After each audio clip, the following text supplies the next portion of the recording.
passo a palavra para um dos nossos patrocinadores, parceiros no desenvolvimento das relações entre Brasil e China, o senhor Ettore Botozelli. Thank you, Professor. Good morning, everybody. It's a great honor to be seated alongside two great persons, two great people. I'd like to thank you, UNESP.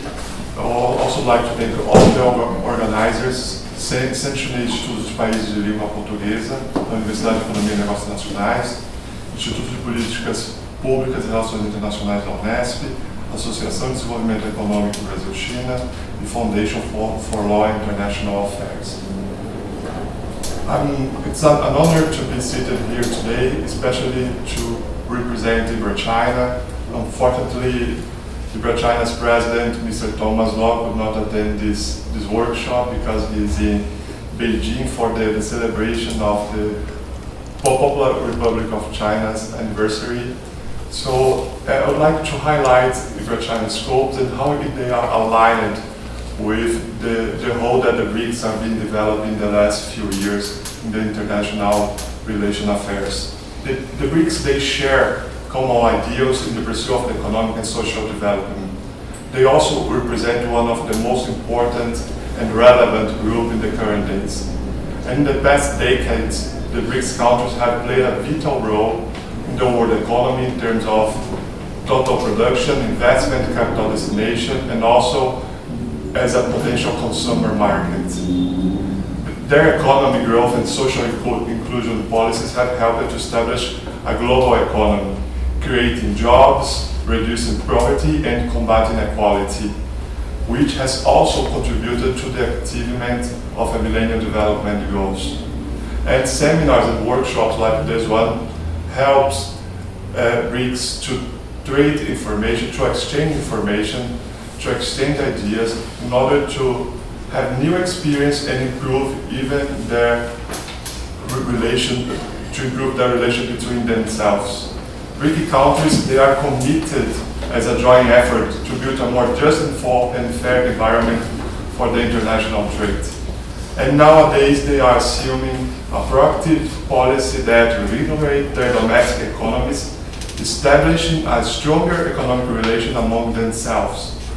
And this seminar will help to discuss several matters, several issues that are of the most important nowadays.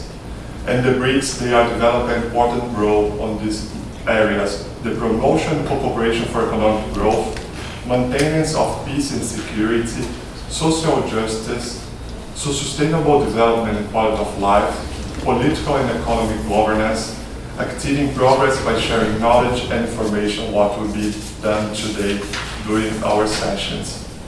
And as I stated before, Ibrachina is aligned with all of these policies because Ibrachina aims to strengthen the interaction between China and Brazil, especially between Chinese people and Brazilian people.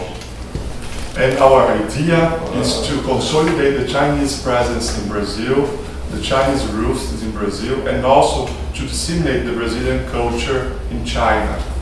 And Ibrachina helps to develop such matters by social and cultural events, as this one. I'd like to thank everyone, to wish you all a fruitful day of discussions and debates. And to conclude, I'd like to show a short video from Ibrachina. Thank you, everyone. Passo a palavra para as suas considerações a nossa amiga Lígia Lilo, da Associação de Desenvolvimento Econômico Brasil-China. Eu vou falar em português. Eu acho que a maioria falamos em português. I will do part in English and afterward in Portuguese. First of all, it's very always wonderful being with Professor Cordeiro. I have been learning the opportunity to learn a lot from the professor. He has no idea how inspiring that been to me. He's a very dedicated academic and people to work very hard to trace the connection from Brazil and China. And it's a privilege to be here to help organizing the UEB delegation in China, the first time in Brazil, that I consider my home in China, as I'm part of the Secretary General and the Vice Secretary General to the Center of the Chinese Center of the Portuguese Language Study. And Professor Liu, my boss, the Secretary General to the center, Professor Lam of the BRICS Center Study, and Professor Drum from the Institute of International Economic.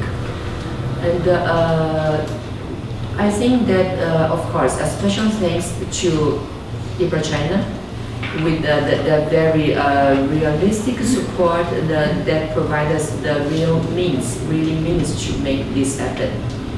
And my youngest partner, Dr. Zhu, from Korea, that had the wonderful initiative of creating this wonderful platform in the international law, mainly, that we have the further discussion and learning about it in this afternoon's event.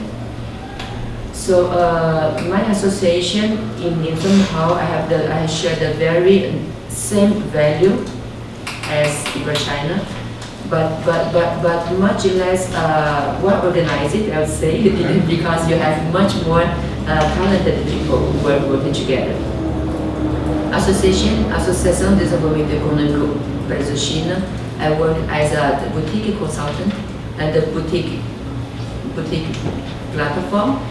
The function is connect the better organized, the better qualified institutions, make a connection directly between them. That's my duty as person because of the Chinese or Brazilian of the Chinese origin. And I love my country named Brazil, and I love my origin country named China. That's it. A huge pleasure being with you out here today in UNESP. Hopefully, it will be our very first and serial academic joint programs from now on. Thank you very much.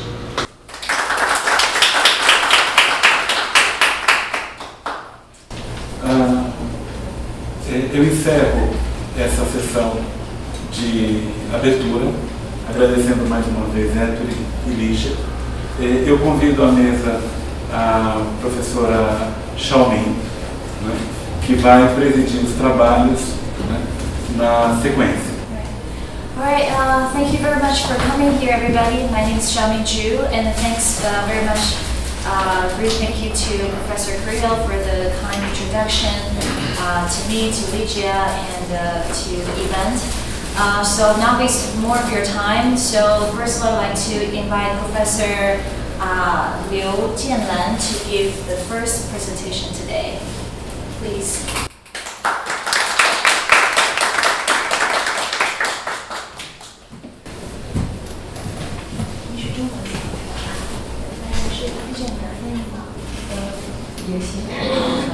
So because Professor Liu is going to give the presentation in Chinese, so let's give some applause to Professor Ligia Liu to translate. 那么我今天要跟大家交流的主题呢，就是中国与葡语国家的合作精神研究，重点我会介绍中国与巴西的合作情况。Além de compartilhar informações preliminares sobre o histórico, sobre o mecanismo de interface entre China e país de língua portuguesa, eu estarei dando enfoque à interface entre China e Brasil. 我讲4个方面，第一个讲葡语国家的概况及中国与葡语国家合作的历史。第二个呢，讲中国与葡语国家双边的经贸合作情况。接下来讲多边合作情况。最后呢，对中国与葡语国家合作未来有一个简单的展望。Então, seria em 4 partes breve compartilhamento histórico do país de língua portuguesa, breve histórico de relacionamento bilateral entre China e cada dos países de língua portuguesa, e depois a extensão para relacionamento multilateral, e concluindo com sugestão de como poderíamos melhorar e intensificar ainda mais essa interface. 那首先呢，我们讲一讲葡语国家的概况以及中国 compartilha de fatos históricos. 伴随着航海大发现的扩张，葡萄牙自15世纪初，占领安哥拉、莫桑比克国家。那1822年，巴西宣告独立，此后，葡语国家相继独立。中国，葡语国家独立后呢，就与葡萄牙建立国与国之间的平等关系，同时开展了周边的合作。Ao iniciar, o Portugal iniciar as grandes navegações no século XV, descobrimento do Brasil em 1822 e depois com a criação da República Popular da China, a China começou a ter relacionamento com os países da língua portuguesa. 那目前世界上以葡语为官方语言的国家，一共有8个，它们分布在4大洲。从1974年中国与几内亚比绍建交以来，那中国就开始陆续与葡语国家建立了发展关系。Os países de língua portuguesa são ao todo em número de 8, espalhados nos vários continentes, Ásia, África, Europa e América do Sul, e que a China, com o estabelecimento bilateral datado em 1974, inicia-se o primeiro relacionamento com os países membros, estendendo a todos os demais. 那2003年，中国与葡语国家在澳门特别行政区成立了中国葡语国家经贸合作论坛。合作论坛成立，应该说也开启了中国与葡语国家多边合作的机制。Com o estabelecimento do Fórum de Macau, criado em 2013, pode-se dizer o início oficial da interface multilateral da China com os países da língua portuguesa. 那从2003年到今，一共有16年的时间。应该说这16年以来，这个中国与葡语国家，这个多双边合作机制形成。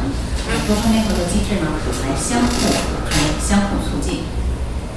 Ou seja, de 2013 até hoje, no espaço de 16 anos, a China tem desenvolvido e intensificado o relacionamento entre os países de língua portuguesa, assim como os países membros de língua portuguesa têm intensificado o relacionamento entre si. 那2018年呢，中国与葡语国家之间的贸易总额已经达到了1400多亿美元。Com o volume de negócio na época era de 1,4 bilhões, 其中巴西是中国最大的贸易伙伴， sendo o Brasil o maior parceiro comercial com a China. 2018年双边贸易总额达到了1108亿美元。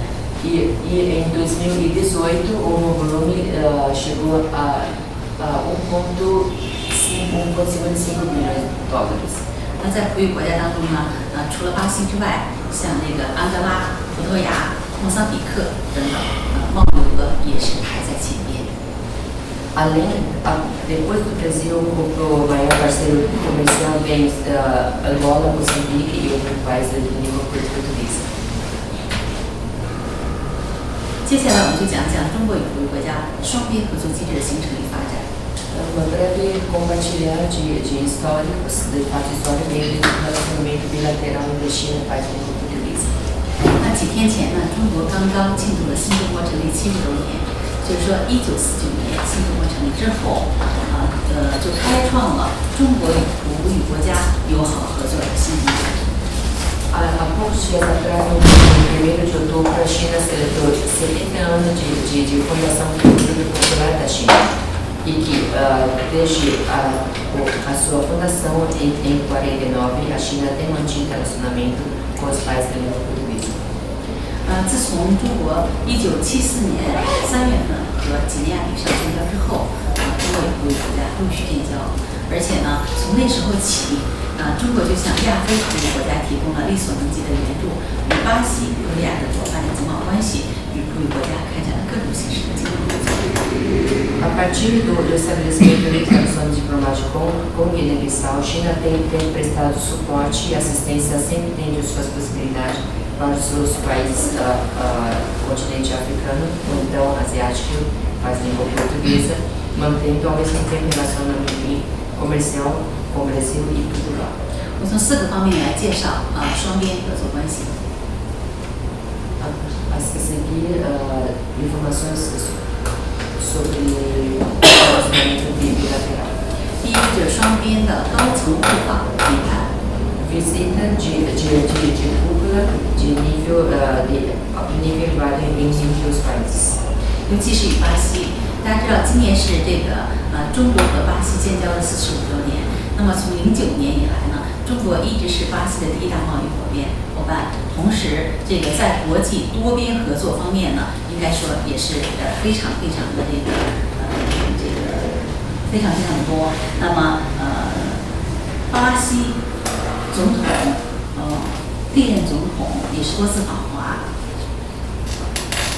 Desde a criação do estabelecimento do relacionamento de 2009 para cá, de 45 anos, China e Brasil têm mantido de visita de alto nível. Vários presidentes chineses, brasileiros que visitaram a China ao longo desses anos.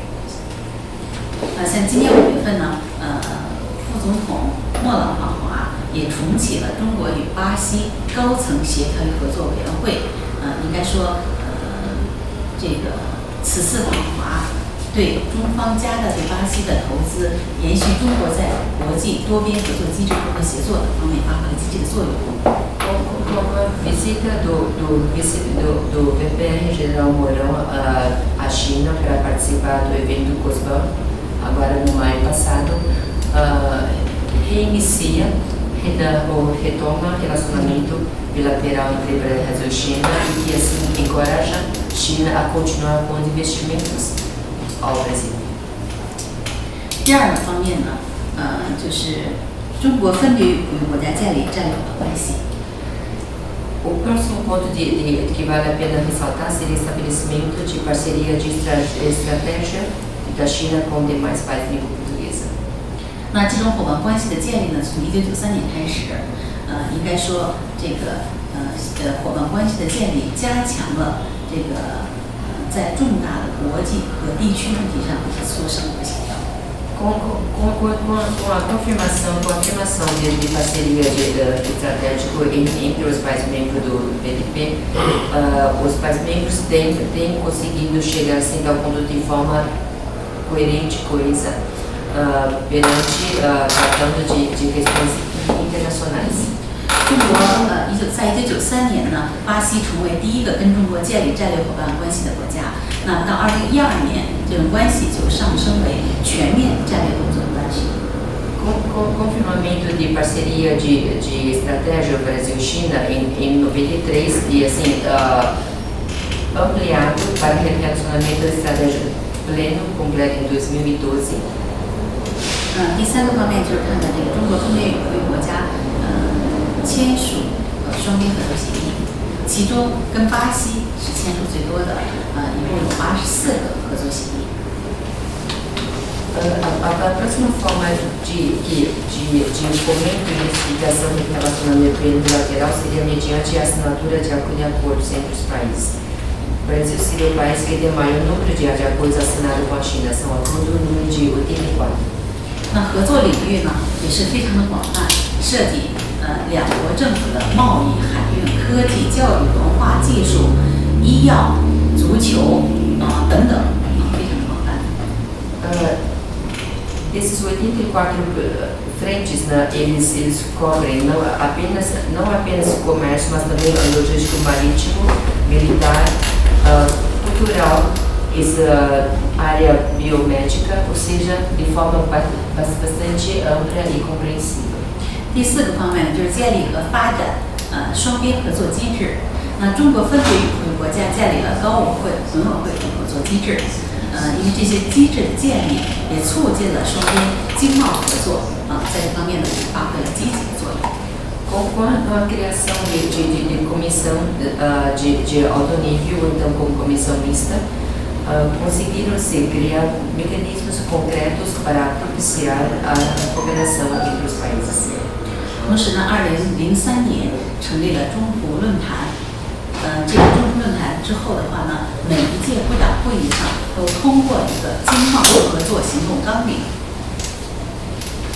Através do plataforma Fórum de Macau, do encontro ministerial iniciado desde 2003, a sua fundação, tem, através desses encontros, discutido e definido o plano de trabalho ao longo do período até a próxima edição.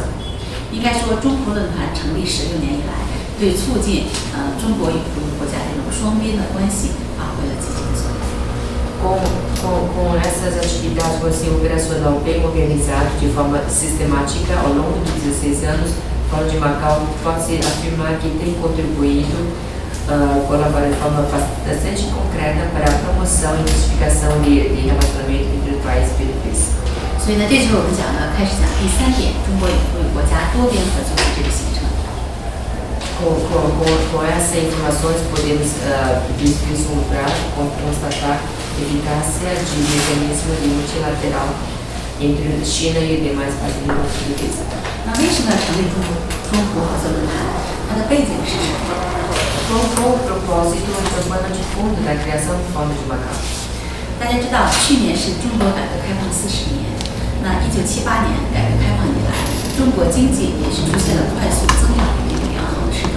那2013年成为全球最大的贸易国。同时呢，按照这个走出去以及引进来的发展战略，这个积极的融入世界。为此呢，鉴于中国与葡语国家的一些优势互补，葡语国家日渐成为中国走出去与引进来的对象。 Com a abertura econômica da China em 1978, que fez 40 anos no ano passado, a China conseguiu tornar-se o maior país de comércio no mundo em 2013. E a partir de então, a China percebe a necessidade de melhor internacionalizar-se, além de ir para going overseas, assim como tentar fazer com que o seu país seja mais receptivo a recursos e contatos do contexto da comunidade internacional. 那澳门呢是中国中西方文化交流最早的地方，它与这个葡语国家和中国这边联系上有那个非常独特的一些优势，所以说在这个澳门回归祖国，中国澳门特区成立之后，那在03年，中国与葡语国家就共同创立了中葡合作论坛。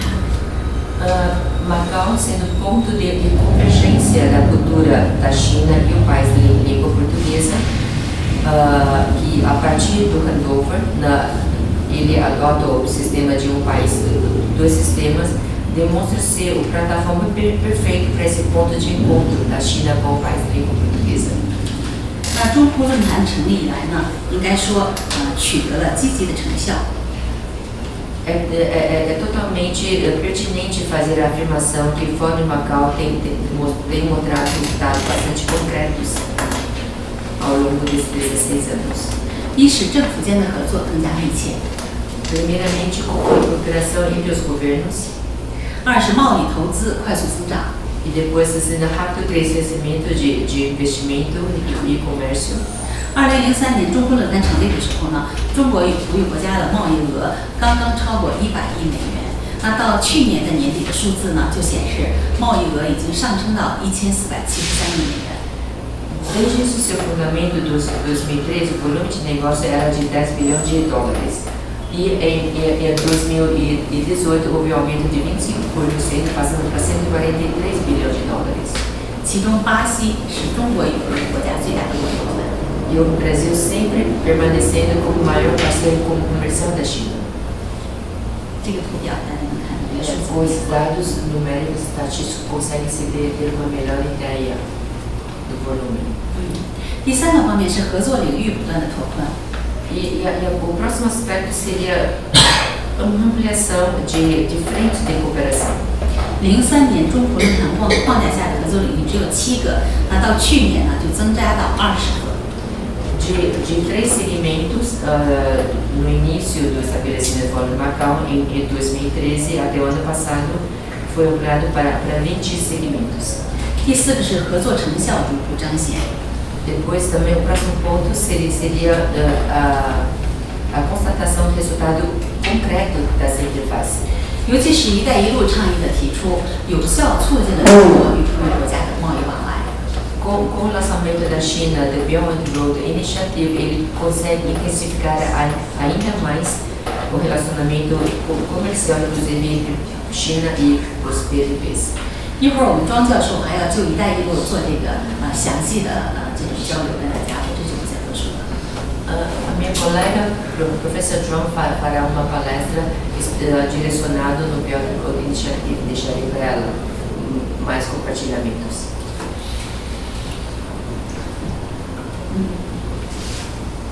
多边合作机制日趋完善。第3个方面。O terceiro tópico seria aperfeiçoamento, amadurecimento de interface multilateral. 那中国论坛成立以来呢，一共制定并有效落实了5个经贸合作行动纲领。Foram discutidos, definidos e estabelecidos 5 mecanismos, 5 planos de promoção econômica. 这其中呢，部长级会议是决策机构。O encontro mini-ministerial seria assim, responsável pela aprovação desses mecanismos e entendimento do plano de trabalho. 常设秘书处是执行机构。Enquanto o comitê permanente é a entidade operacional de execução. 同时呢，还注重发挥澳门特区的商务平台作用。Sempre procurando ressaltar a relevância do Macau como fórum de negócios entre os países. 最后一个就是中国论坛已建立起了这个较为成熟的多边合作机制。Ou seja, por aí posso constatar que através do Fórum de Macau conseguiu-se criar um mecanismo extremamente muito bem amadurecido, forma de interface entre China e países de língua portuguesa. 那应该说，中国与普通国家合作源远流长。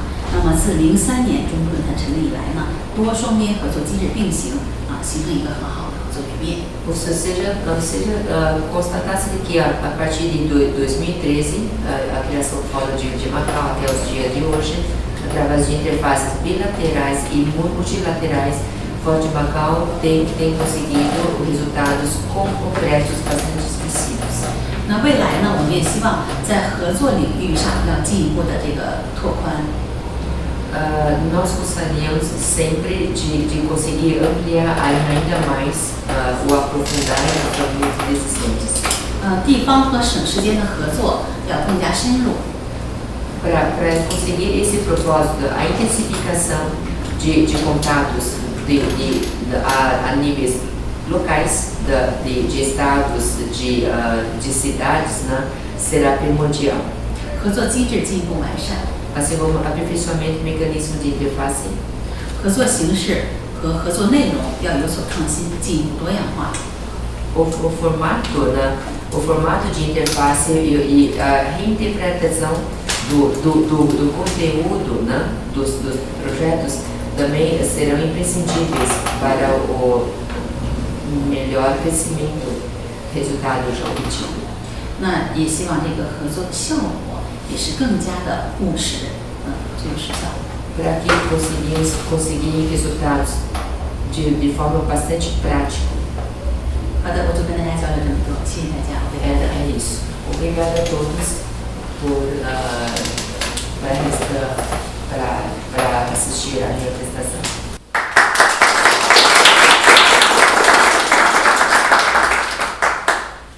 Thank you very much for the presentation. Professor Liu gave us a very comprehensive introduction to the cooperation mechanism between China and Portuguese countries.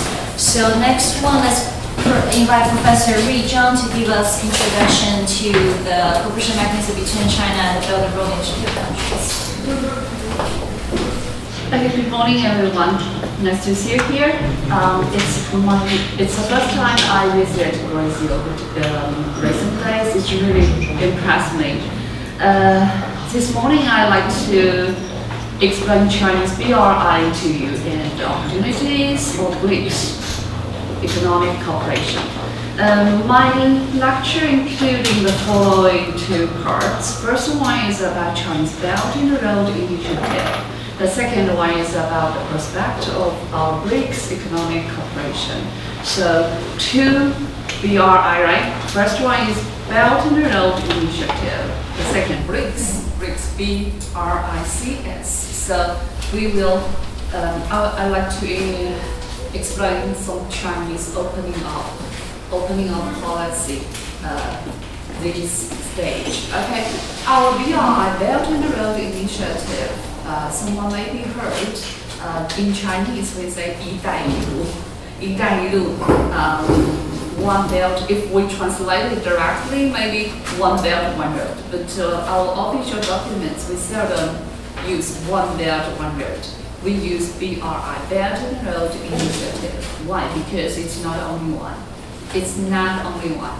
Okay, this opening up idea based on the ancient time, our Silk Road.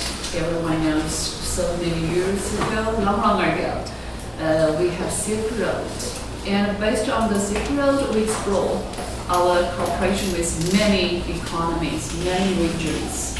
We exchange our views, learn from each other, so it's very good. But based on Silk Road, this idea, Chinese government, recent years, we suggested, okay, Belt and Road Initiative. This Belt and Road Initiative, what's a belt? What's a road? The belt means Silk Road economic belt. The road means 21st century maritime Silk Road. So one is on the land, another one on the sea. So remember our friends, the road on the sea. Okay, so just like these official documents, someone asked her how to get the information about the Belt and Road Initiative, because maybe many friends heard this name, but they don't know what's the meaning, what's the details, what you want to do, right? So the first official documents I recommend to you is this one. March 30th, 2015, that year, our first action plan on the Belt and Road Initiative explains some idea, our Belt and Road Initiative. This is official documents, so it's reliable. You can search the information from the website, English version. This action plan shows the direction.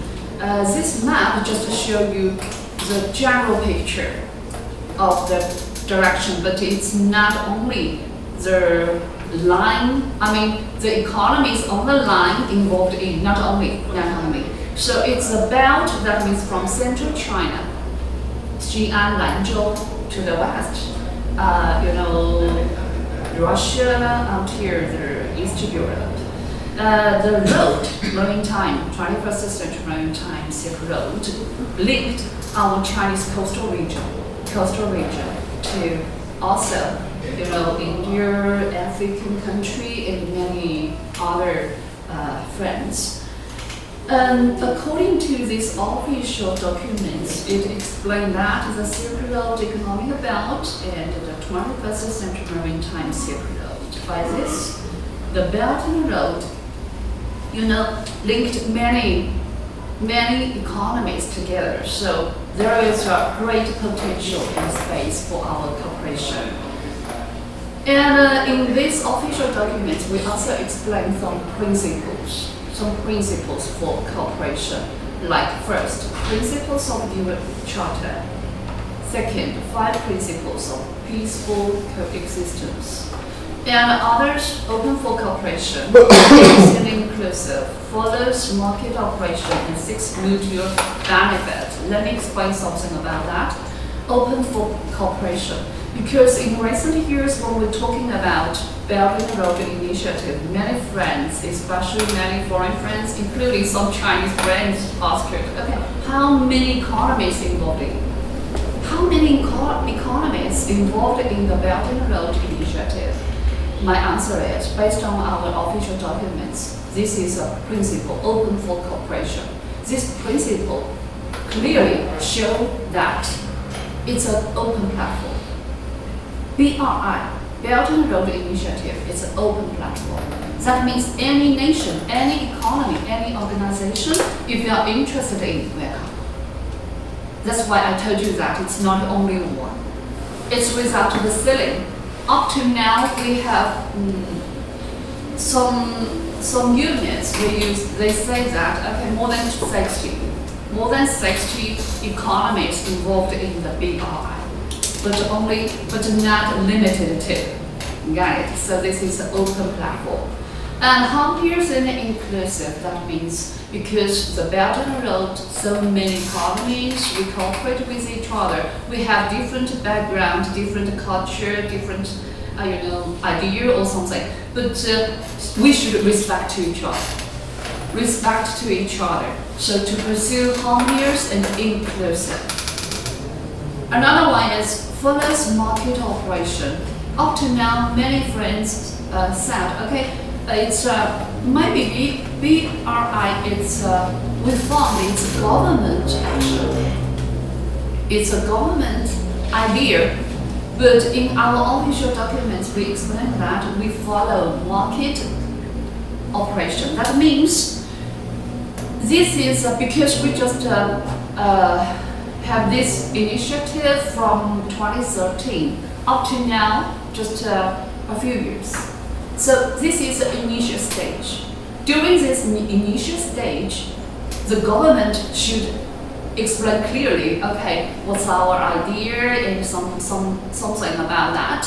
But in fact, step by step, we sincerely hope some capital, some social capital, some private company, if you are interested in Vietnam, we should follow market operation. So this is another principle. And another one is seek mutual benefit. In recent years, we emphasize again and again, win-win game is sustainable. Win-win game is sustainable. So not only benefit to one side, we should pursue mutual benefit.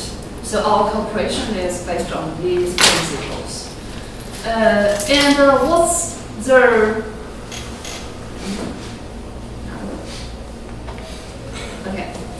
What's the cooperation priorities? 5 aspects. According to our initiative, we emphasize we should deepen our cooperation in the 5 aspects. Policy coordination. That means different countries, different economies. We want to cooperation. We should exchange our views, especially the macro level.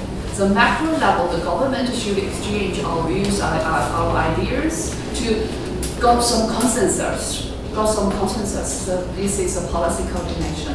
Second, facilities connectivity. Because in so many countries, the common thing we need, the common demand is improved infrastructure. For example, in African countries, because I also teach some English courses for foreign students in our university. So I heard some friends, because I told them, okay, Chinese, we have a very good experience for reform and open. For example, if we want to do some new things, we will select some small parts to try. To do experiment, that means if successful, the whole nation will follow. If failed, okay, we change our idea, So it's a very good experience. That's why the beginning of 1980s, we set up SEZ, Special Economic Zone in coastal region. Because we want to open, but we are not sure whether or not our policy will work. So we select coastal region, some small cities to try. To do experiment. We set up this kind of SEZ from 1980s until 1992. Okay, our president at that time, our leader, Deng Xiaoping, visited that SEZ and he said, okay, our experiment is here, it's successful. So after that, the whole nation followed. It's really a very good example, very good experience for China. I told them, and they, a few years later, they back to China and told me that, Professor, we also learned from China to set up SEZ, Special Economic Zone, in our country, but why not so successful? The key reason I think is infrastructure. Infrastructure. If your infrastructure not so good, even your policy very good, preferential policy you gave to foreigner, maybe they will not enter. So infrastructure will benefit people, benefit businessmen, benefit all of us. So we emphasize we should improve facilities connectivity. That's why, just a few days ago when I arrived in Brazil, I think, okay, I sincerely hope BRI will make great progress. If we, improve our infrastructure or realize facilities connectivity, maybe we needn't fly so long time from China to Brazil, more than 20 hours, right? So it's really our common interest, I think. The third thing is unimpeded trade. That means all countries, all economies, the BRI, the Belt and Road economies, we should try our best to reduce the tariff between us. And that means to try our best to reduce the barrier between us, the trade, investment, and so on, right? Because if we do that, it can benefit everyone. And another one is financial integration. Financial integration, that means so many projects, so many big projects, we will improve our infrastructure and so on, need a lot of money. Only one country, single country cannot do. We should cooperate with each other to realize financial integration. For example, that's why you can understand that why China suggested and we set up AIIB, Asia Infrastructure Investment Bank. And Asia Infrastructure Investment Bank, how many members, original members in it? 57. 57, not only China. China suggested, but we welcome everyone. If you're interested in, we can do together. So that's why Asia Infrastructure Investment Bank, we have original member 57. Up to now, more and more partners join in. So up to now, maybe nearly 100 members join in AIIB. We should realize financial integration to fund some big projects. And another one is people-to-people grants. Our Belt and Road initiative, because touched many fields, so every field we need people to do, right? So we should improve our people-to-people bonds. We should understand each other, learn from each other, and we can understand each other's culture, language, many things. This is people-to-people bonds. Recently, another official document that we recommend to you is 2017. 2017, that in May, our Office of the Leading Group for the Belt and Road Initiative announced these official documents, Building the Belt and Road, Concept, Practice, and Chinese Contribution. In these official documents, we explain clearly that all countries, big or small, rich or poor, can participate on the equal footing. This cooperation is public, transparent, and open, and brings positive energy to world peace and development. A very, very new official documents I would like to recommend to you. This is the third one I recommend the official documents to you, is this one. 2019, this April 22nd, our Office of the Leading Group for Promoting the Belt and Road Initiative announced these official documents. The Belt and Road Initiative Progress, Contributions, and Prospects. Remember, we have 5 aspects for cooperation under BRI. And these official documents explain up to now how about the progress. So according to that, by the end of March, this March, Chinese government had signed more than 173 cooperation agreements with more than 125 countries and 29 international organizations. And these official documents also said the Belt and Road has expanded from Asia and Europe to include more new participants in Africa, Latin America, and South Pacific. So we have more partners. According to the statistics, under BRI, it's really promote the bilateral investment. One is Chinese investment of the BRI, Belt and Road economies. Another one is Belt and Road economies invest in China. So we have more and more bilateral investment. This is some numbers of the statistics. So it's a two-way investment.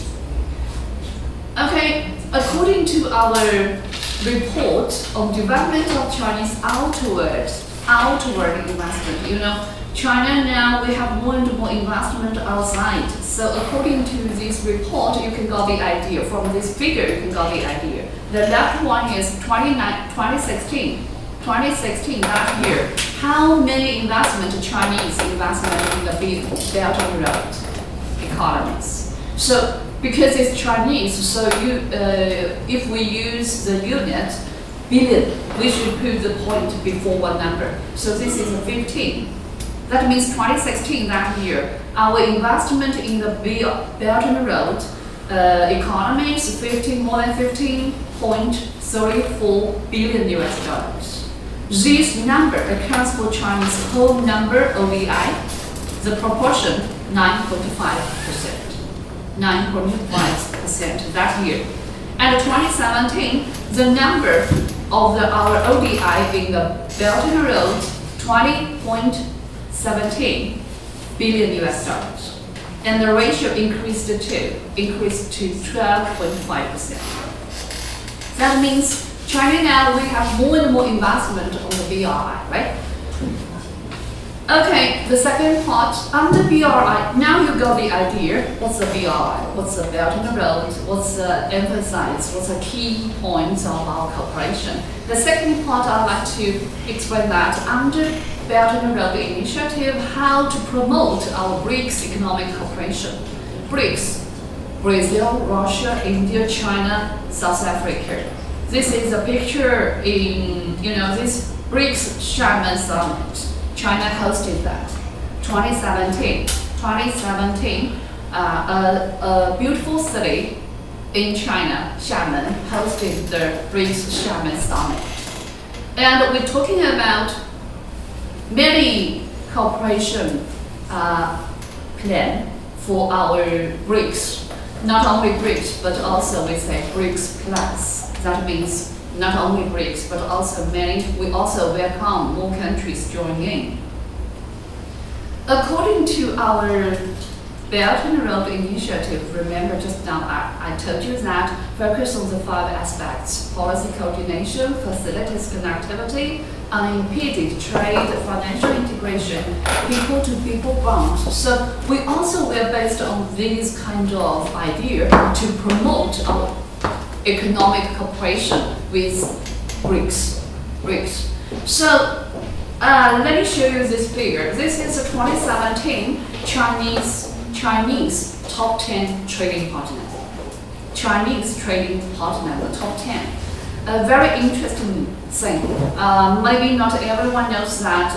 China now by GDP whole volume from 2010, Chinese GDP whole volume ranking number 2 in the world, only after United States. And by foreign trade, from 2013, China is the largest in the world. So we are the largest exporter in the world. We are the second largest importer in the world. Our top 10 trading partner, number 1, EU, European Union. Number 2, United States. Number 3, ASEAN country, Association of Southeast Asian Nations. And among this list, Latin American countries, which one in it? Brazil. I circle that one in red. Brazil in it. That means among our top 10 trading partners, Brazil in it. The ranking is the number 9. And have you noticed that the ratio accounts for our whole number of foreign trade, 2.1%. That means not so big. Not so big, right?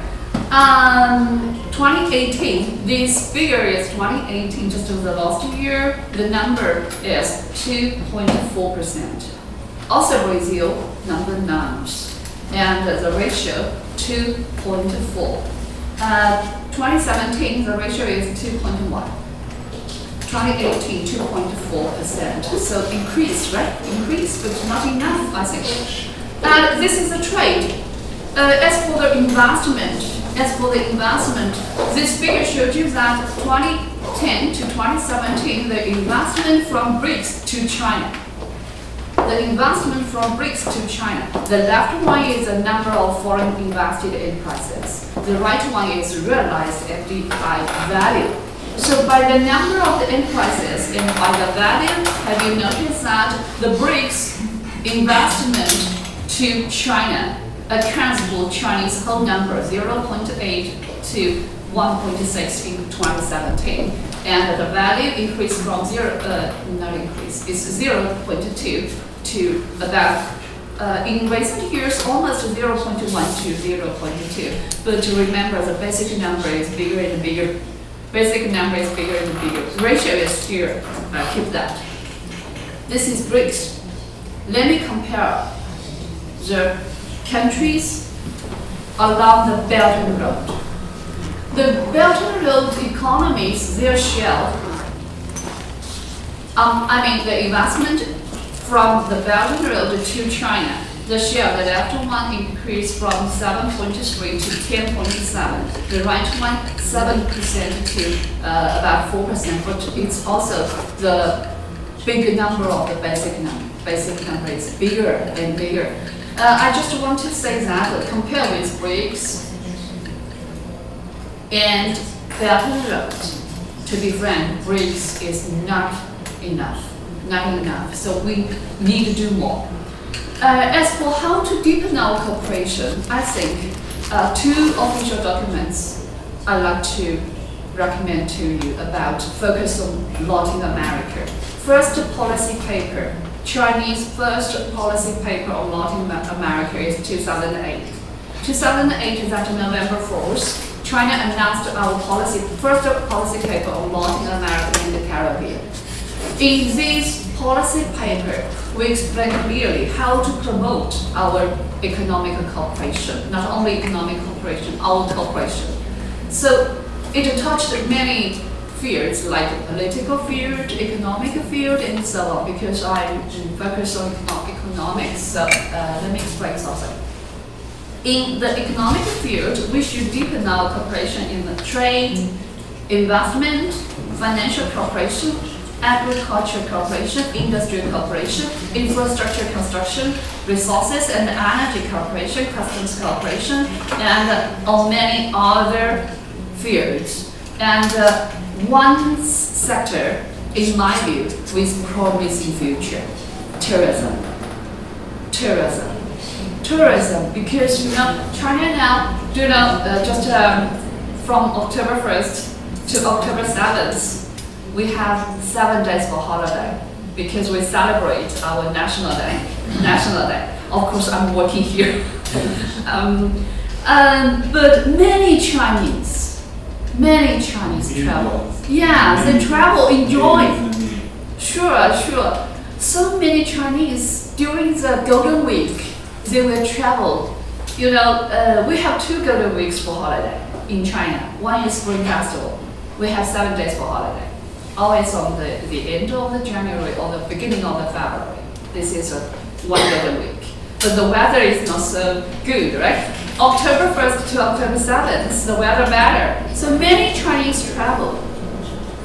I think we have so many people.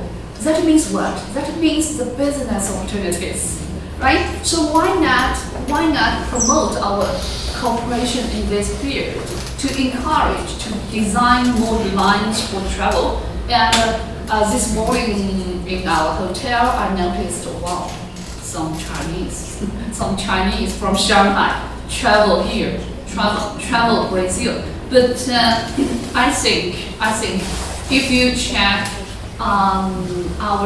some agency for tourism, not so much. I mean, Latin American, this kind of lines for travel, got it.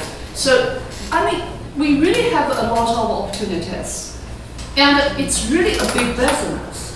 We should promote our cooperation. It's really, we can do right now because tourism can benefit both sides. Why not? And economic and technical assistance, multilateral cooperation, and so on. The second policy paper we announced is policy paper on Latin America is this one, 2016. 2016, the first one is 2008, right?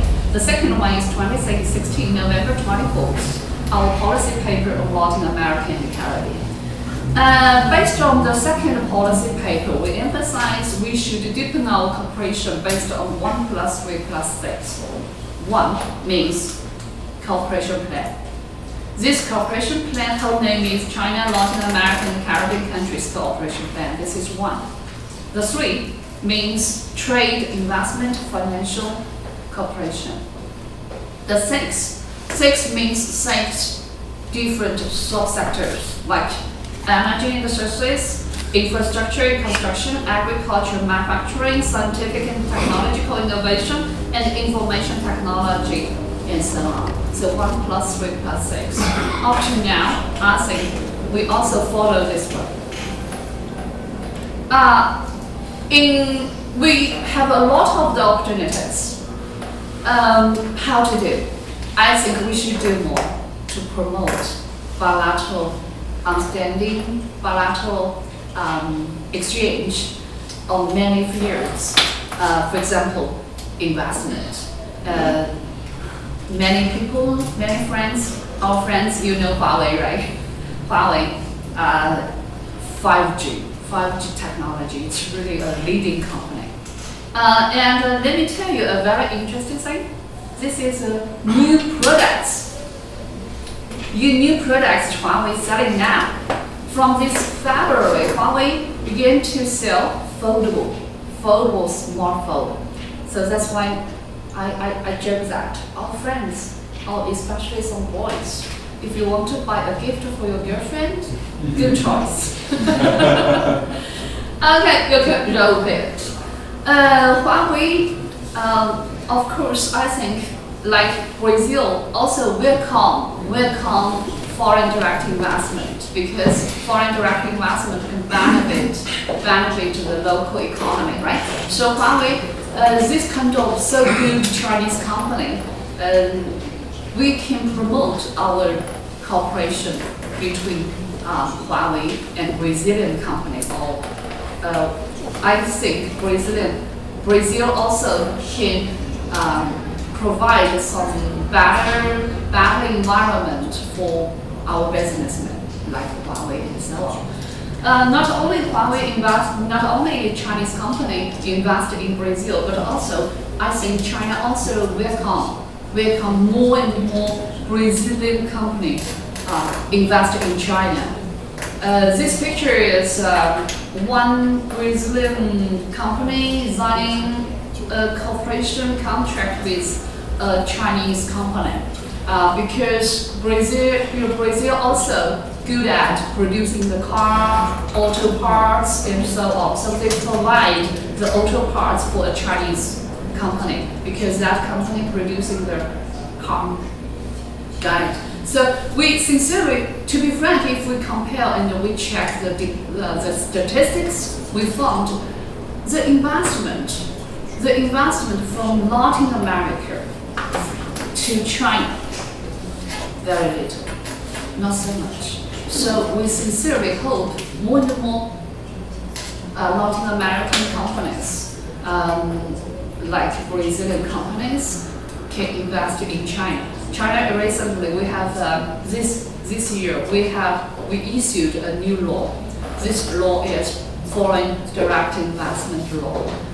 According to this law, we will provide more convenient environment for foreign direct investment, and we will do everything we can do to protect the investors' rights. So I think this kind of thing can benefit both of us. Okay, thank you very much. Thank you.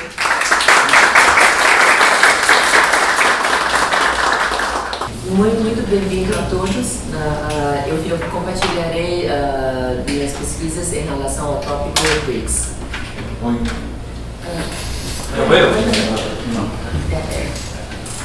从2001年开始这个美国的高盛公司它提出了金砖这个概念BRIC 它刚开始提出来的是 BRIC 就是巴西俄罗斯还有印度中国这4个国家，这4个国家都是发展中的这个大国，他们发展的速度都是比较快的，而且又都是这个国内市场相对比较大、人口众多的国家。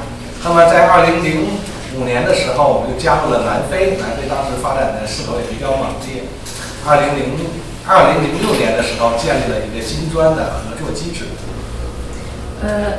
O conceito BRICS começou em 2001, lançado, criado por uma empresa acadêmica e pesquisa americana, Goldman Sachs, e inicialmente era apenas de 4 países, Brasil, Rússia, Índia e a China. E o critério adotado foi a densidade demográfica, número de população, potencial de crescimento e extensão geográfica. E 2005 incluiu-se a África do Sul, que começou a ter um crescimento muito forte, por diante, aí tornou-se BRICS. E em 2006 estabeleceu-se um mecanismo de forma mais organizada, interface do país membro BRICS. 那么从2006年金砖机制建立金砖的合作机制建立以后这个金砖国家的就是发展势头也是比较好的。这个经历了全球的金融危机，那么金砖各个国家以这个各个国家的比较高的经济增长率，在这个世界上所占的这个 GDP 所占的比重越来越高，经济实力不断的提升，同时金砖这些国家的这个之间的这个贸易的这个量也逐渐的扩大，成为这个全球经贸增长的一个重要的一个亮点。A partir da criação do mecanismo de forma melhor organizada, plataforma de BRICS, os países membros têm, através da união de consenso em relação a tópicos internacionais de interesse de cada dos países membros, têm conseguido, por exemplo, enfrentar a crise financeira mundial. Além do mais, entre relacionamento bilateral de comércio entre os países BRICS de forma bilateral e o consenso no contexto político tem conseguido contribuir como bloco o crescimento positivo do desenvolvimento econômico no contexto internacional. 金砖国家互相为对方的重要的贸易伙伴。那么在近几年全球这个经济贸易比较低迷的情况下中国、俄罗斯、中国、巴西、中国、印度以及中国南非的贸易量都在不断的这个上升这个创下了这个历史的新高。Sendo entre si parceiro comercial de relevância, China com a Rússia, China com a Índia, China com o Brasil, China com a África do Sul. 每年的金砖的领导人这个会晤当然今年就要在巴西召开了。那么也各国的领导人都会在经贸合作方面有更多的安排，包括在这个工商理事会这个层面对这个企业界去进行了一些这个联络这个成效也很显著。Os dirigentes passaram a ter um encontro anual, sempre em cima de rodízio nos países membros, e esse ano o Brasil estará hospedando esse encontro. E os seus temas usualmente abordados são sempre como pode melhor colaborar, não apenas em questões de comércio, de investimento, de segurança, de todos os tópicos que abrangem o interesse de uma forma ampla dos países membros. 同时，金砖国家又在这个全球的减少贫困、气候变化等等议题上发出了发展中国家共同的声音，逐渐成为发展中国家经贸合作的一个重要典范。Através do consenso da necessidade de combate de questão de pobreza por bem-estar social, humanitário, contexto internacional, assim como outro quesito internacional de mudança de condições climáticas, tem se, na verdade, tornado a representação, voz representativa de países em desenvolvimento. 以金砖合作为基础的这个20国会议，也逐渐的取代了原来西方7国的这个 G7的这种治理的一个模式，逐渐成为世界全球的这种治理的一个重要的一个平台。O plataforma de intercâmbio, interface internacional baseado no conceito no plataforma BRICS de 20 países, o dito G20, tem se destacado em termos de relevância ao então o grupo dos 7, mecanismo internacional tradicional, pode-se dizer assim. 但是我们也应该看到，金砖国家在合作的过程中，也存在着许多问题。Podemos constatar também, ao longo da intensificação desse relacionamento países membros entre si, algumas divergências, alguns desafios. 在经贸合作领域这个贸易的这个垂直性相互之间的贸易垂直性特征十分明显。Uma das características é, assim, por exemplo, o comércio bilateral, só que de forma bastante verticalizada. 各国的这个投资相互投资远远的滞后于贸易的增长。O investimento entre os países membros, né, ele está muito aquém em relação ao volume de negócio entre eles. 同时，各个国家的经济实力不同，发展的诉求也不同，于是，在国际上，某些产品也存在着竞争，相互之间也存在着一定的贸易摩擦。Por causa da diferença da estrutura econômica, socioeconômico e político de cada dos países membros, resultando a diferença de divergência de expectativa, então nós temos visto às vezes assim desafio para chegar no consenso em questões macros. 金砖国家的这个相互的了解也不足很多这个民间的交流。相对也是这个滞后于这个政府的一个交往。A insuficiência de intercâmbio a nível civil, people to people, eles têm estado muito aquém em relação à interface de alta cúpula dos dirigentes entre os países membros. 为此，我提出了几条金砖国家发展的建议。Aqui gostaria de compartilhar sugestões para como podemos melhor intensificar, melhor usufruir desse mecanismo. 第一，要加强金砖国家的经贸合作，探讨建立金砖国家的这个自由贸易区，签署自由贸易协定。我觉得这一点在中巴之间可以起到一个推动就是带动的作用。Criação e estabelecimento de intensificação de intercâmbio comercial entre os países, por exemplo, criação de zona de comércio livre, poderia, a meu ver, colaborar com a diversificação e intensificação do comércio bilateral entre Brasil e China. 第第二点，中巴之间这个金砖国家之间还可以加强这个科技合作啊，尤其在电子商务方面的这个合作。那么在这个比如在中国和巴西之间也可以加强在生物智能啊这个低碳能源等方面的这个合作。Podemos também identificar a cooperação no segmento de tecnologia, por exemplo, a implantação do sistema de comércio eletrônico e assim como maior interface de biotecnologia, entre outros. 第三要推动金砖国家各国家的基础设施建设方面的合作。推动金砖国家的相互投资尤其是中国的投资这个像其他金砖国家的这个更多的去投资，那么把中国的一带一路和金砖的合作机制去结合起来。Podemos também reforçar ainda mais o investimento de infraestrutura nos países membros do contexto BRICS. Intensificação de investimento direto nos países membros e que depois estender a adesão à iniciativa Belt and Road Initiative.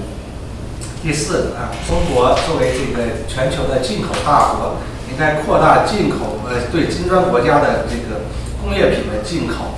那么当然，金砖国家也要把自己的这个适合这个出口的这种工业品在中国去进行展示，增加两国对就是这个两国人民就是这个金砖国家的人民，尤其是中国人民对其他金砖国家的这个优势产品优势的工业制成品的认识。A China, como país membro do contexto BRICS, tradicionalmente exportador de excelência, ela tem procurado fazer a sua parte também para atender a demanda de seus consumidores pelos produtos de qualidade, produtos importados de qualidade. O governo chinês tem promovido a importação de produtos finais, produtos B2C de demais países membros do BRICS. 第五应该这个构建在金砖国家之间应该构建这个全球的大宗商品的这种定价权，因为金砖国家这个构成了全球大宗商品的供需双方，比如巴西、俄罗斯还有南非都是这个全球的大宗农产品、大宗的能源产品和矿产品的出口国。那么像中国和印度是全球的大宗的农产品、这个能源产品、矿产品的进口国。那么中国近几年都是全球的石油天然气的这个最大的这个进口国，所以金砖国家已经构成了全球这个大宗商品的这个供给方和需求方。那么我们完全是可以在这个全球大宗商品的定价方面取得话语权，改变发达国家来控制全球大宗商品价格的这种不合理的一个模式。Sendo os países membros BRICS, China, temos ao mesmo tempo os grandes consumidores de alimentos e de óleo e gás e grandes produtores e exportadores de produtos, alimentos e produtos energéticos. Deveríamos ter uma participação maior na definição de preços desses produtos, desses commodities, em vez de delegar que os países desenvolvidos, que não estariam participando diretamente dessa troca, desse comércio, como produtor final, né? O produtor e o consumidor final. Nós poderíamos, dentro do próprio BRICS, estabelecer mecanismos que possamos melhor participar da definição de preço para comércio de forma mais justa. 第六，加强金融合作在金砖国家新开发银行的框架下探讨各国货币的这个可直接兑换。Uma das formas de melhor que os países membros possam compartilhar de forma mais justa o comércio internacional seja talvez a criação e estabelecimento de mecanismo de troca de moeda entre os países membros. 第七应该增进金砖国家之间的了解，加强在金砖国家智库以教育文化交流方面的合作，使得金砖国家能够之间能够做到相互了解，这样可以减少在贸易和投资方面的障碍。Poderia, através de intensificação, criação de think tanks relacionado, voltado principalmente para a temática BRICS, para que pudesse conjuntamente criar consenso de como melhor, através de melhor conhecimento entre os povos, através da promoção da cultura desses países membros, para conhecer o mais certo, inclusive de negócios, facilitando, diminuindo a curva de aprendizagem, para que possa melhor interagir entre si. 好，今天我的分享就到这里，谢谢大家，谢谢刘老师。Encerro aqui a minha breve contribuição.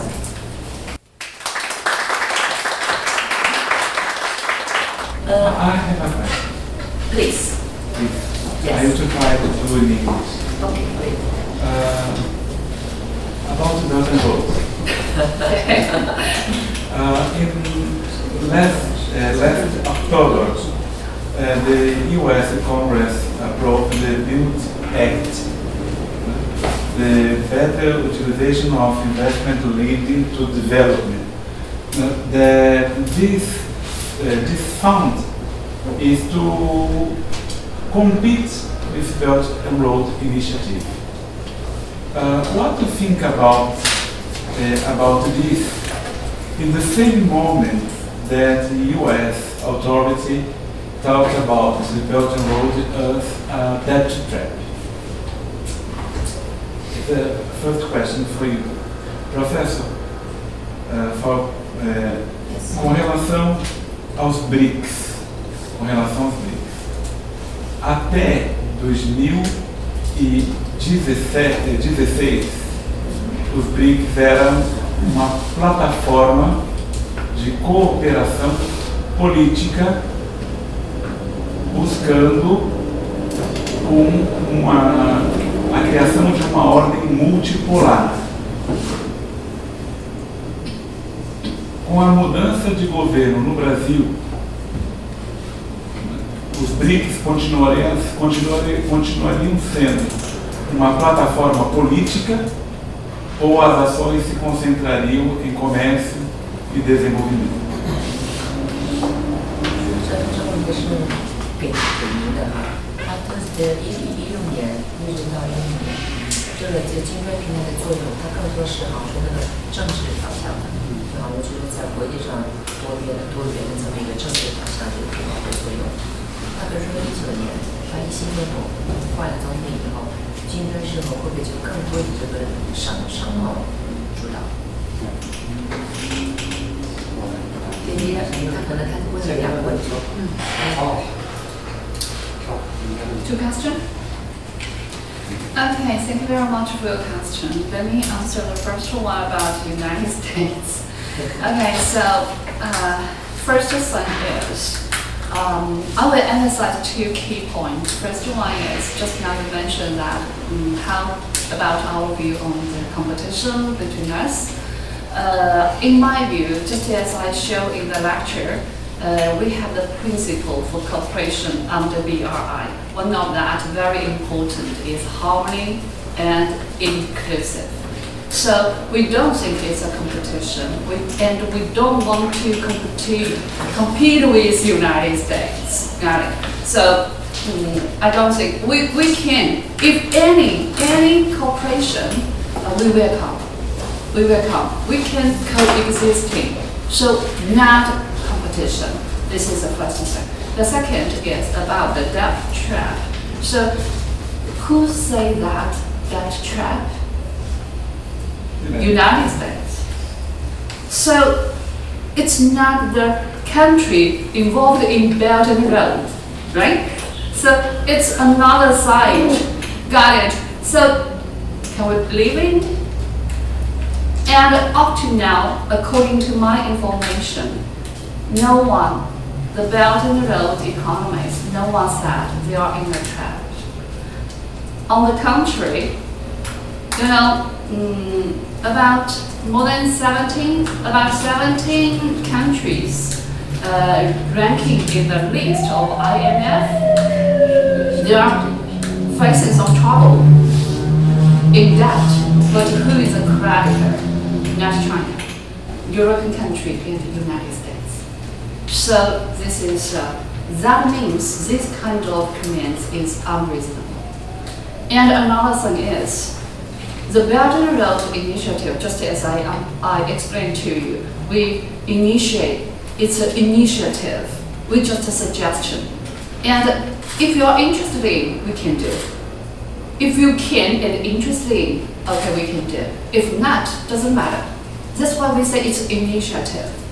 And AIIB, just as I explained to our audience, how many original members in it? 57, right? And up to now, the partner is nearly 100. That means we made a decision together, not only China.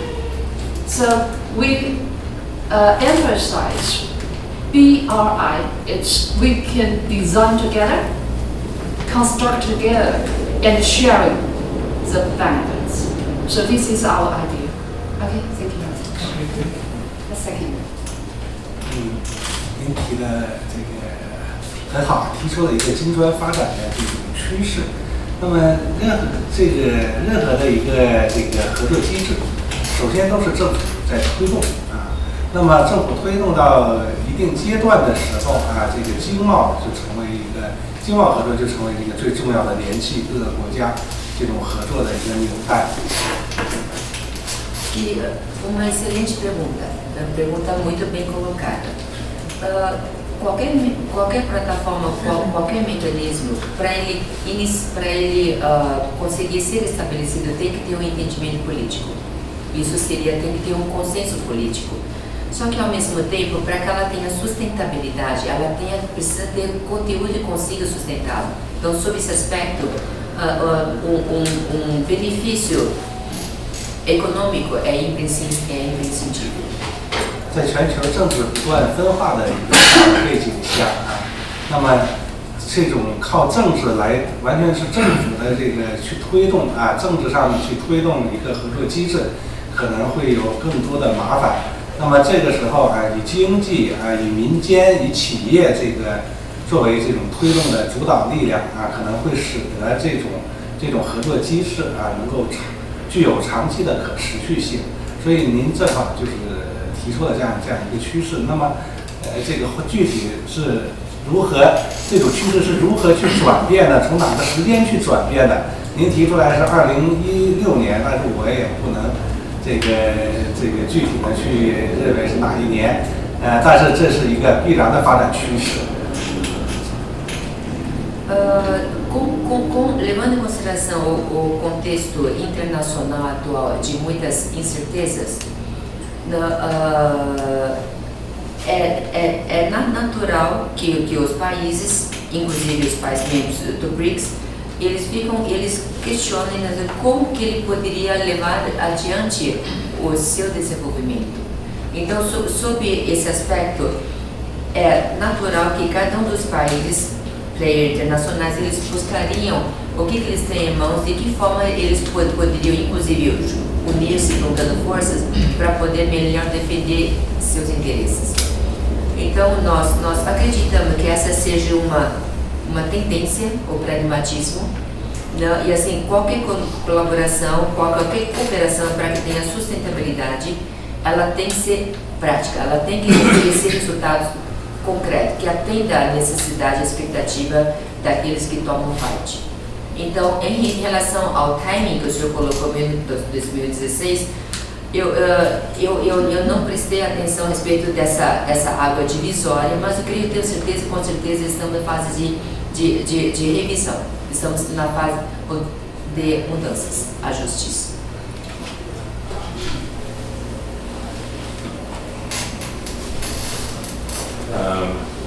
I'd like to... sorry, before the question, would you mind to introduce yourself? Sure. Okay, No thank you so much.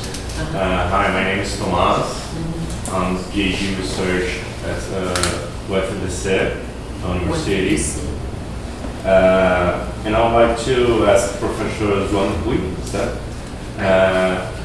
Because at the end of your presentation, you have said that there's a new law of FDI that is being implemented and that will promote a more safe environment for investment. Yeah. And I would like to, if you can, explore a little more about that. Okay. Thank you very much for your question. This is a new law. According to this law, we will try. That means at the beginning we just tried. Just as I told our friends, we have a very good experience. We will try something. If we want to do some new things, we will try. So from 2013, that September, we selected Shanghai, not the whole city, small part of Shanghai, to try the new way management system for foreign direct investment, FDI.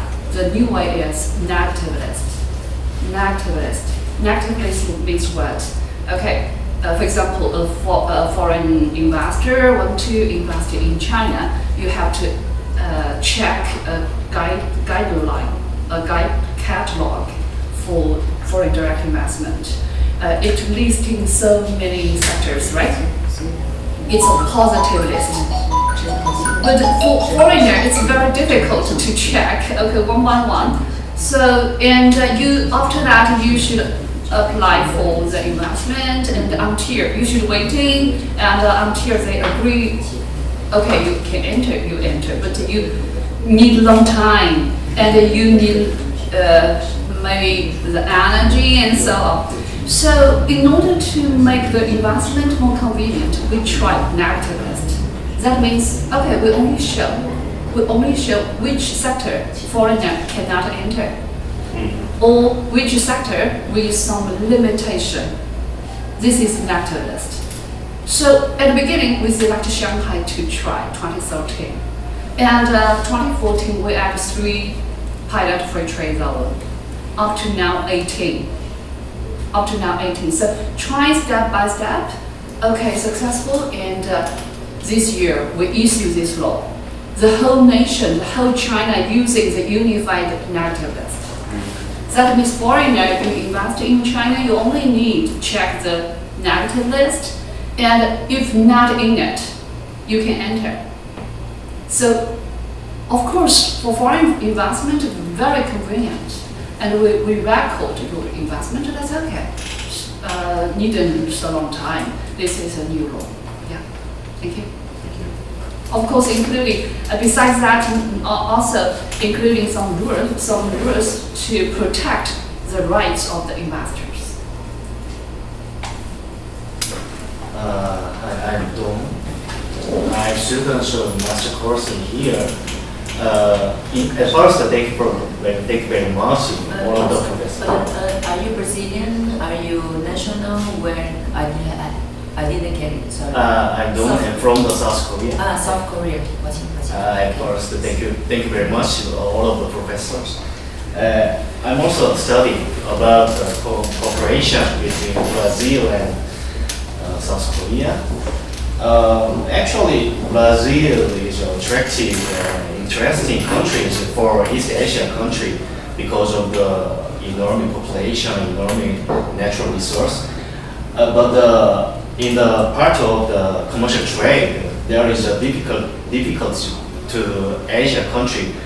I think it is main point is the physical distance entry just between Brazil and East Asia. So it takes 24 hours by the airplane. Yes, but it's a physical limitation to Asia country. So, but especially Brazil, in the case of Brazil, we don't share the Pacific Ocean.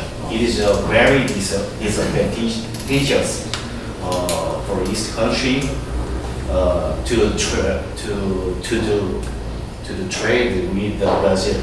So in that point, why China choose the Brazil is an important country to do commercial trade.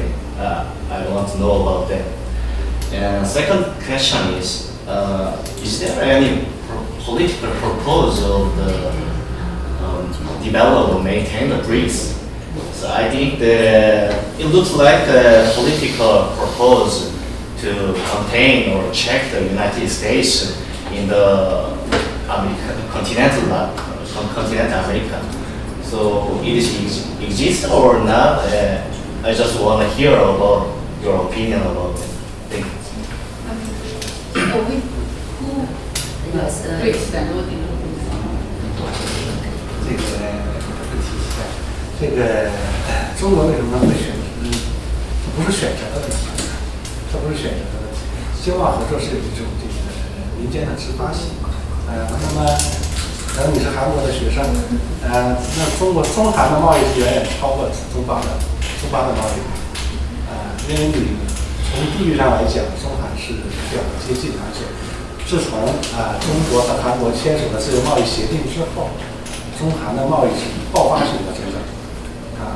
那么中国和巴西的贸易，它呈现了一个相对垂直性的特征，就是我们从巴西进口了大量的农产品、能源产品，那么这是中国经济发展的这个比较迅速的一个体现。我们要进口大量的这个产品来支持我们的经济增长。那么这是中国的和巴西的。那同样，我们中国的制造，中国的那个制成品相对来讲物美价廉，这不光是巴西去进口，全球各个国家都会去进口。包括韩国也是来进口。所以这里面相对来讲，中韩的贸易是远远超过中巴的贸易。但是如果从未来来讲，如果中国和巴西我们在自由贸易协定上签署了自由贸易协定之后，那么可能距离上不会成为一个中巴之间的一个这个影响中巴之间贸易的一个障碍。可能更多的是两个国家在信息上的交流。在这个民间的这种教育合作方面的这种交流，使得信息更加对称，于是中巴的贸易增长会更快，和这个中韩的贸易的之间的差距就会减少。Very well shared question. I cannot say that I agree with the word choose. Why China choose Brazil? I think that for everything that happened, it should happen. The willingness from the both parts. So as far as for the business volume, the Brazilian and Chinese business volume, the China and the Korea's business volume, I can say that China and Korean business volume is much huger than the Brazil and the China's. And I can also mention that the volume business between the Korea and the China developed increased a lot after we created the FDI, the free trade zone. I think that the creation of the free trade zone helped a lot to improve the commercial volume between our two countries, Korea and China. And the China and the Brazilian trade relationship is a very particularity that Brazil have the resources that China needs. So in its case, it's kind of very natural that China imports a lot from Brazil, and the Chinese products is very competitive. Not toward Brazilian products, but as well all the international products. So it's natural that Brazil import as well the Chinese products. So I want to believe is that with Brazil and China becoming more and more well aware about each other's needs, we can cope even better, and in this way maybe our volume maybe kind of getting closer to what Korea and China have been doing. But I watched the map or image of the Silk Road, but there is no direction from China to any other country or Latin America. Is that true or so? So why China didn't include the direction from China to Latin America? I just curious about that. 他说为什么中国他也在这发现出这个时候，他说中国好像跟其他拉美地区国家不同，没有跟巴西这么多。因为我们是金砖国家嘛，我们金砖国家合作机制嘛。We are BRICS members. BRICS members. I don't need to draw the direction. It is already member of BRICS. Yes, but because actually the American academics, when they created the BRICS concept, actually it was a statement of the complementarity. So it's kind of very natural for the China and Brazil as the BRICS members. They have this achievement altogether. Not because China don't want to have a relation to the other, but it's the natural way that things happen. And no preference at all. With due respect. Is that someone? Please, yes. First?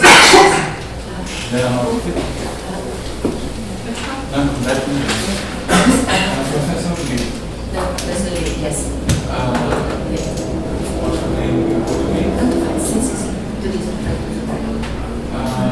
Do ponto de vista da diplomacia brasileira, o Fórum de Macau não tem muita importância. Porque a participação do Brasil no Fórum se dá por meio de um segundo secretário, um conselheiro da Embaixada do Brasil em Pequim. Porém, a importância que o Brasil dá para a China é muito grande. Mas o Brasil se prefere relacionar com a China ou por meio de relações bilaterais ou por meio do mecanismo dos BRICS e não pelo Fórum de Macau. A pergunta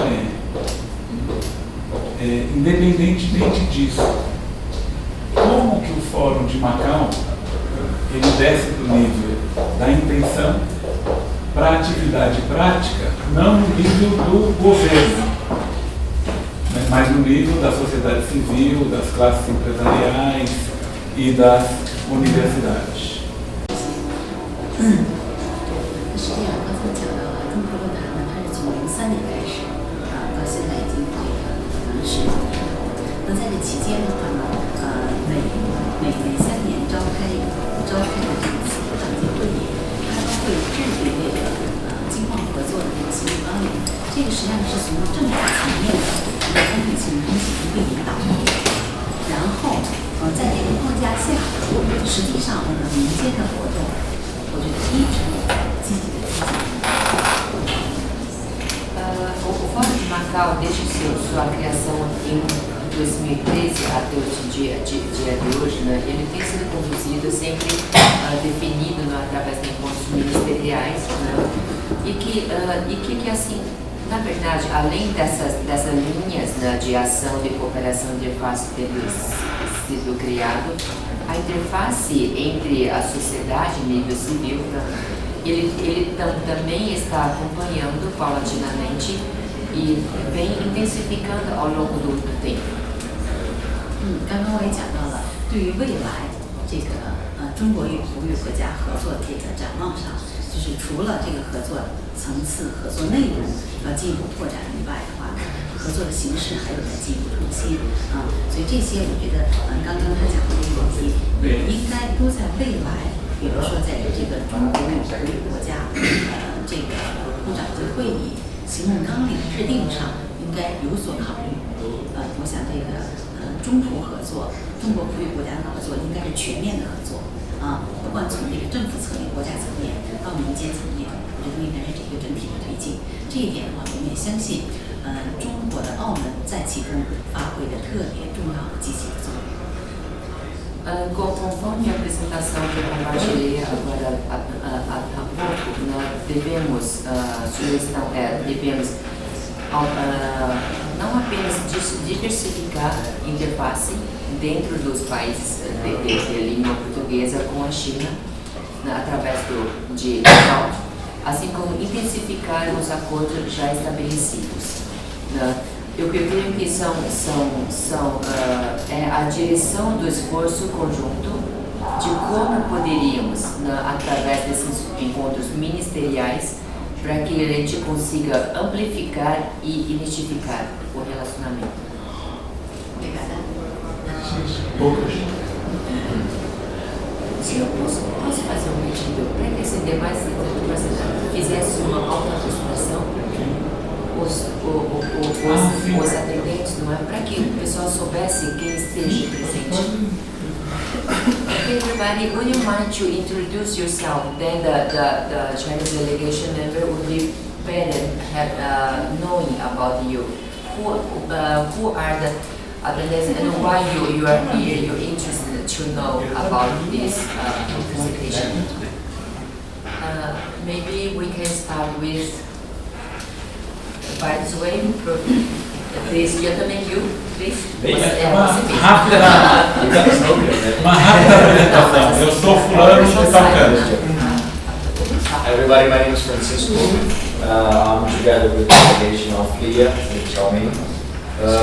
I've studied international relations in Acompanhe.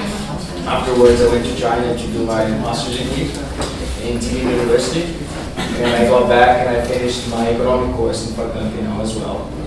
Currently, I'm studying for realizam, so you guys know that it's a very hard test. And I have a side job which is working with Xiaomi, and I represent Lia here in Brazil. Yes, that's basically it. Happy to be here, happy to be helping in this event. Você. My name is Milauco, and I am a student postgraduate for.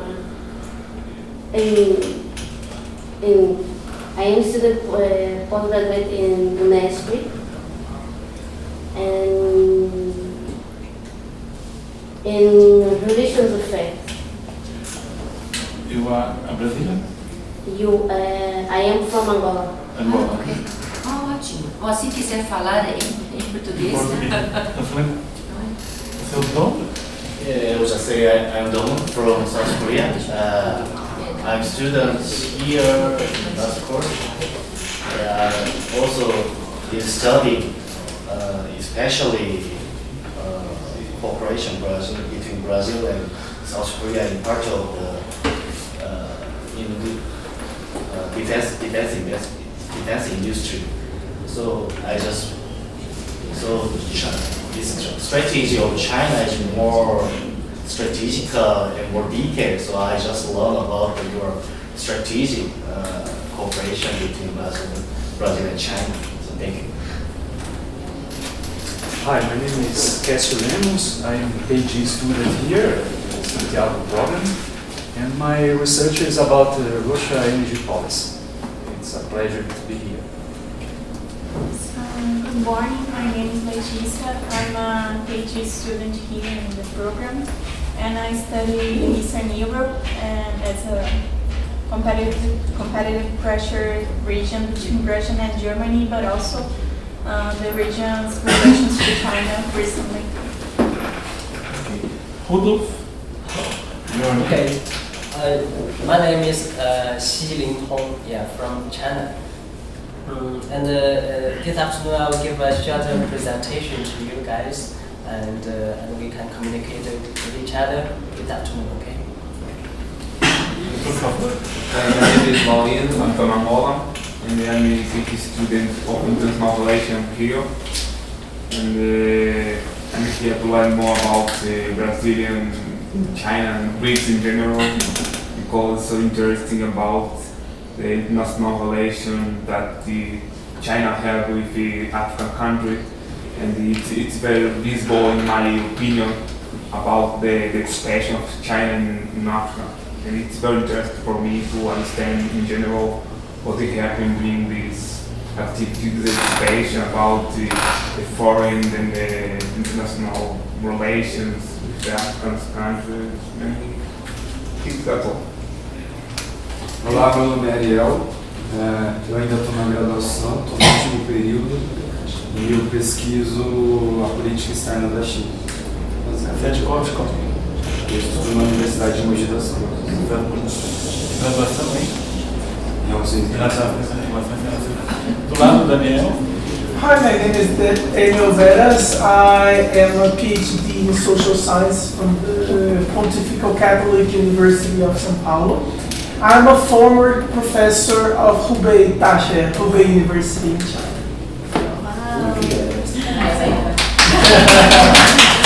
I'm from Hubei too. I'm from Wuhan. Oh, really? What's your name? My name is 瑞智朱. Meu nome é 瑞智 Alexandre.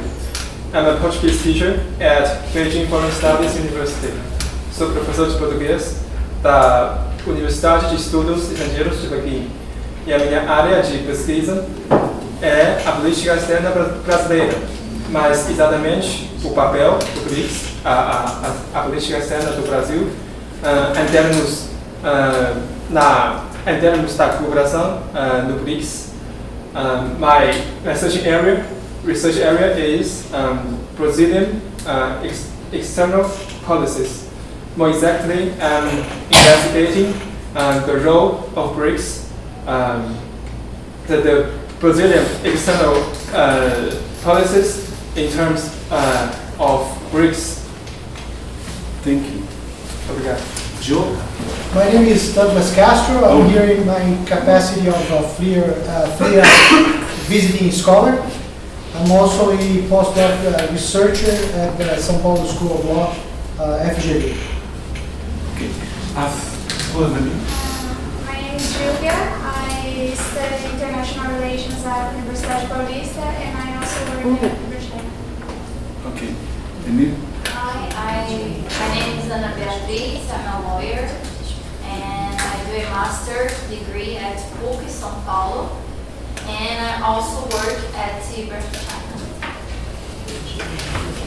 Hi, my name is Valéria Ribeiro. I'm a professor at the University of ABC, and I teach in international relations graduate, and I've been studying China since, I don't know, for 10 years, and Chinese economy and Chinese expansion in work in African countries and Latin America, and Okay, thank you. My name is Tomas. I'm a KG student from the University of ABC, and I'm researching about the policy of control capital that China has implemented from the 70s to now, and that's it. Good morning, bom dia a todos. And my name is Yang Chuxiao, and I'm studying in the program such as Dandas. I'm also a student of Acompanhe. I'm studying in the BRICS cooperation, especially in the policy cooperation. But it is complex for me to explain in the Okay. Por fim, Ana? Hi, my name is Anna. I'm director of Ibrachina, Social Cultural Linguistics Research China. We're here supporting the event, and I would like to thank all the professors for their wonderful lectures. I hope all of you enjoy now and in the afternoon also. Thanks.